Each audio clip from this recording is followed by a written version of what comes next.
India, Pakistan తలపడితే మస్తు మజా వస్తుంది. భావోద్వేగాలు ఓ రేంజ్ లో ఉంటాయి. అభిమానులే కాదు క్రికెటర్లు ఎమోషనల్ అవుతుంటారు. ఒత్తిడి ఎక్కువగా ఉంటుంది. క్యాచ్ వదిలినా, పరుగులు తీగపోయినా అభిమానుల నుంచి విమర్శలు తప్పవు. అంచనాల భారము ఎక్కువనే ఉంటుంది. ఫైనల్ గా గెలిస్తే ఓకే, లేదంటే మాత్రం విమర్శకులు, సొంత అభిమానులు ఆడేసుకుంటారు. అందుకే ప్లేయర్లు కూడా అలర్ట్ గా ఉండేందుకే ప్రయత్నిస్తారు. ఎట్టి పరిస్థితుల్లోనూ గెలవాల్సిందేననే కసితో కనిపిస్తారు. దీంతో దయాదుల మ్యాచ్లు హోరాహోరీగా సాగుతుంటాయి. వన్డే ఫార్మాట్ అయినా, టీ20 ఫార్మాట్ అయినా భారత్ పాక్ ఢీకొంటే మునివేళ్లపై నిలబడేలా టెన్షన్ పెరిగిపోతుంది. ఇప్పుడు ఛాంపియన్స్ ట్రోఫీలోనూ దయాది జట్లు ఢీకొట్టబోతున్నాయి. మెగా టోర్నీ ఫిబ్రవరి 19న మొదలవుతుంది. అయితే దయాదుల మ్యాచ్ మాత్రం ఇప్పటి నుంచే హైలైట్ అవుతోంది. ఇండియా పాకిస్తాన్ మ్యాచ్ గురించే చర్చ జరుగుతోంది. భారత జట్టుతో జాగ్రత్త అంటూ కొందరు పాక్ మాజీలు హెచ్చరికలు జారీ చేస్తున్నారు. అలర్ట్ గా ఉండాల్సిందేనని తేల్చి చెబుతున్నారు. టీమిండియా ఆటగాళ్లకు ఎలాంటి అవకాశమూ ఇవ్వకూడదని సూచనలు చేస్తున్నారు. తాజాగా పాకిస్తాన్ మాజీ కెప్టెన్ మొయిన్ ఖాన్ కూడా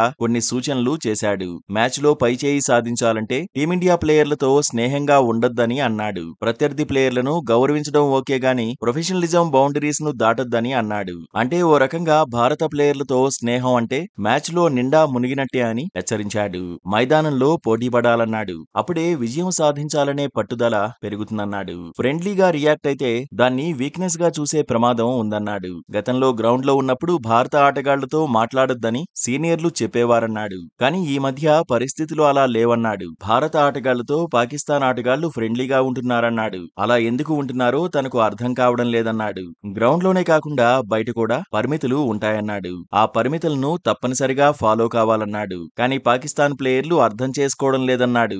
గతంలో టీమిండియా ప్లేయర్లను గౌరవించినా గ్రౌండ్ లో మాత్రం ఆట మీదే ఫోకస్ ఉండేదన్నాడు. మొత్తంగా మొయిన్ ఖాన్ ఆసక్తికర కామెంట్స్ చేశాడు. ఇప్పుడు ఈ కామెంట్స్ సోషల్ మీడియాలో వైరల్ గా మారాయి.